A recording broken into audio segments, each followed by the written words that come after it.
proklamasi kami, bangsa Indonesia, dengan ini menyatakan kemerdekaan Indonesia. Presiden Soekarno telah membawa Indonesia masuk ke dalam gerbang kemerdekaan. Tidak sampai di situ, Presiden Soekarno tetap berjuang agar Indonesia merdeka dengan seutuhnya. Dan telah ditunjukkan oleh Presiden Republik Indonesia yang pertama Bung Karno pada tahun 1955 lewat Konferensi Asia Afrika, kita menginisiasi gerakan non-blok. Tidak ikut Barat, tidak ikut Timur. Pertanyaannya kemana non-blok sekarang? I hate imperialism. I detest colonialism. Dengan begitu, Presiden Soekarno membentuk Konevo, tandingan PBB, dan sudah terrealisasi dengan dibangunnya gedung untuk Konevo, yang kemudian menyatakan sikap untuk keluar dari PBB, karena Bung Karno tahu ini adalah penjajahan. Organisasi dunia yang bukan negara, yang saya sebut dengan non-state actor, dengan underbawnya, yang sekarang bergerak ke seluruh dunia. Dia punya keuangan dunia yang bisa mengatur seluruh dunia, yang kerjanya dengan domba.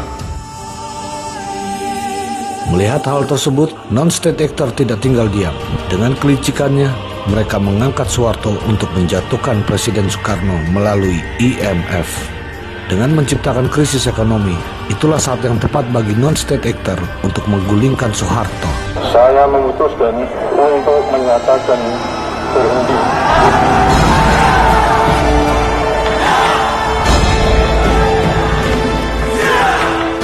Maka naiklah Habibie sebagai presiden. Melihat hasil karya anak bangsa yang luar biasa, non-state actor melihat ini sebagai ancaman dengan menggagalkan proyek pesawat N250. We cannot wait any longer. We have to stop the suffering. Dan mereka berhasil memecah belah bangsa ini dengan konflik Timur Timur. Dengan naiknya Gus Dur sebagai presiden, mengundang reaksi keras dari berbagai kalangan. Salah satunya dengan keputusan yang kontroversial, yaitu dekret presiden, mengesahkan hari raya Imlek dan membuka hubungan dagang dengan Israel. Saya dilengsarkan secara politis, secara hukum belum pernah dibuktikan saya bersalah. Bangsa ini penakut karena tidak mau bertindak kepada yang bersalah. Melihat situasi ini, non-state actor melalui elit lokal bangsa ini mengadakan sidang istimewa tanpa kehadiran sang presiden dan mengangkat Megawati sebagai penggantinya. Dengan dibentuknya KPK, justru terjadi korupsi besar-besaran, banyak penjualan aset negara dengan harga murah, kenaikan harga BBM, listrik, dan pajak, pelanggaran hak asasi manusia di daerah Aceh dan Papua. Sehingga mereka menuntut pemisahan dari Negara Kesatuan Republik Indonesia. Bangsa kita ini paling kaya di dunia, kok jadi paling melarat sekarang? Karena korupsi dibiarkan tidak ditindak. Dengan naiknya SBY sebagai presiden, non-state actor makin memainkan perannya melalui elit lokal. Bukannya menjadi makin baik, sebaliknya makin meningkatnya korupsi di mana-mana, yang mengakibatkan kerugian negara yang sangat besar. Jadi di sini butuh pemimpin yang punya hati sungguh-sungguh besar.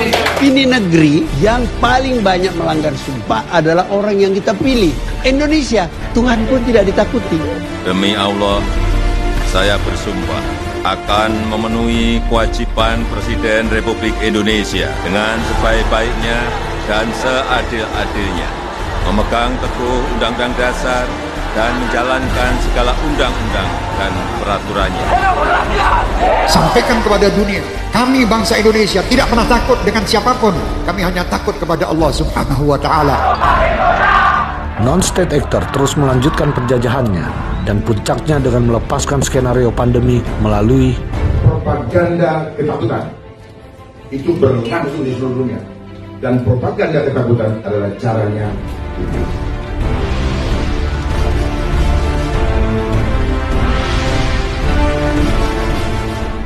Jangan korbankan iman kita, jangan jual iman kita demi kesenangan dunia yang akan kita tinggalkan ini. Tujuannya cuma satu, totally control.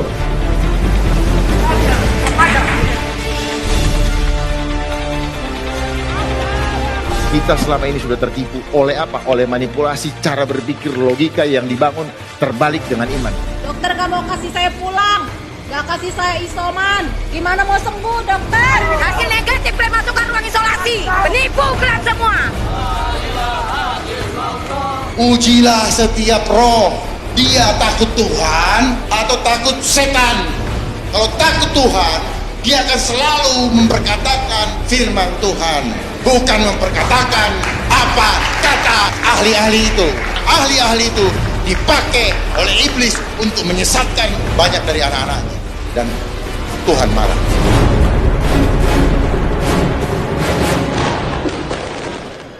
Sejumlah masa yang melakukan masa yang tergabung masa menolak kenaikan harga. Kita yang menamakan rakyat jelata. Kita berbeda dengan elit, dengan pendapat para pengusaha. Kita berbeda dengan mereka, orang-orang yang ada di sana.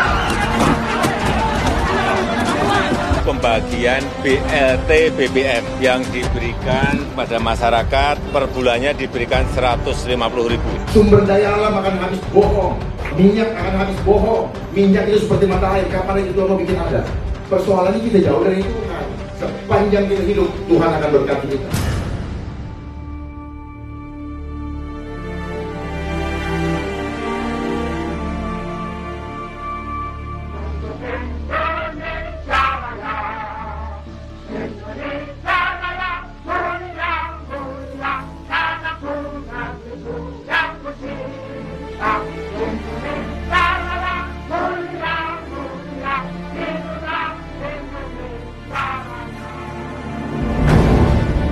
As preamble to our constitution, the Pancasila.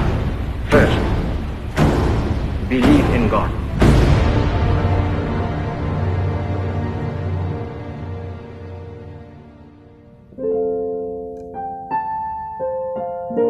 Saudara-saudara sebangsa dan setanah air, musuh yang terberat itu adalah rakyat sendiri.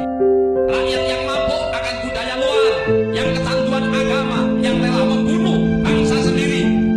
Jangan mau diperbudak oleh semua itu, karena kekuasaan dan kekuatan langsung ada di tangan rakyat, dan di atas segalanya adalah kuasa Tuhan yang Maha Esa. merah putih benderaku berkibar di langit biru dari penjuru Nusantara.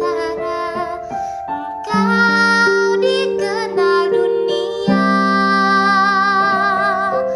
merah lambang beranimu, putih tanda kesucianmu, tak akan luntur oleh waktu. Engkau bendera negeriku.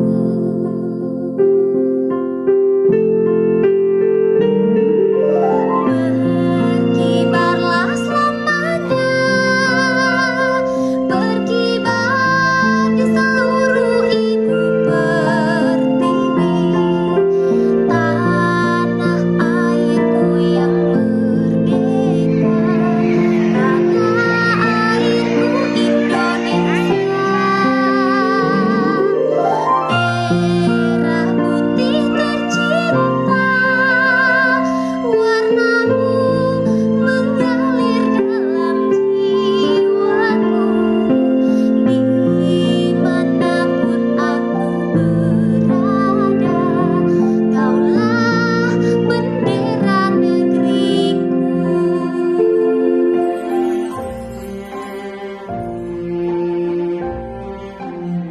NKRI bahwa sesungguhnya kemerdekaan itu ialah hak segala bangsa, dan oleh sebab itu maka penjajahan di atas dunia harus dihapuskan karena tidak sesuai dengan prinsip kemanusiaan dan prinsip keadilan.